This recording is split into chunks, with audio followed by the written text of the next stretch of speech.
નમસ્કાર મિત્રો, વિડીયોમાં તમારું સ્વાગત છે। જી હા મિત્રો, અત્યારે હાલ મોટા અને મહત્વના સમાચાર સામે આવી રહ્યા છે। તો મિત્રો, સમાચારમાં વાત કરીએ તો રાજકોટમાં તહેવાર લોહી લુહાણ બન્યો છે। ગઈકાલે ગોંડલ રોડ એસટી વર્ગ પાછળ આંબેડકર નગરમાં વાહન અથડાવા જેવી સામાન્ય બાબતમાં સામસામે મારામારી થતાં 3 લોકોની હત્યા થઈ હતી। ત્યારે રાજકોટમાં 24 કલાકની અંદર ચોથી હત્યા થઈ હતી।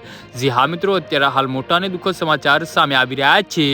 જામ ટાવર ચોક પાસે જામનગર રોડ પર આવેલા CLF ક્વાર્ટરમાં પૈસાની લેતી દેતીમાં માથાકૂટ થઈ હતી, જેમાં આરોપી અમન કોળી અને તેના પિતા અમિત કોળી દિવાલ પર ચંદ્રેશ વિશે અણશબ્દ લખવા જતા હતા। તેને કમલ મુલિયાએ અટકાવવાનો હુમલો કર્યો હતો। મૃતક કમલ મુલિયાને શરીરના ઘા ઝકાયા હતા। જી હા મિત્રો, અત્યારે હાલ મોટા અને મહત્વના સમાચાર સામે આવી રહ્યા છે। માથામાં પણ ઈજા થઈ હતી ને પોલીસ કાફલો દોડી ગયો હતો।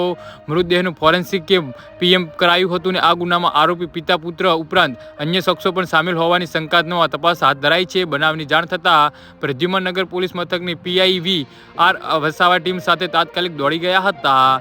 જી હા મિત્રો, આ તરફથી DCP crime Jagdish Bagharwa, SCP Radhika Bharai સહિતના પણ સ્થળ પર દોડી ગયા હતા। PIVR વસાવાએ મૃત્યુ કમલના પત્નીની ફરિયાદ પરથી આરોપી અમન કોળી અને તેના પિતા અમિત કોળી બ્રહ્મ સમાજ ચોક પાસે રૈયા રોડ રાજકોટ સામે ગુનો દાખલ કર્યો છે। જી હા મિત્રો, તો આના વિશે તમારું શું કહેવું છે તો નીચે મારી કમેન્ટ બોક્સમાં જરૂરથી જણાવજો અને મારી YouTube ચેનલને સબસ્ક્રાઇબ કરવાની ભૂલતા નહીં। ધન્યવાદ।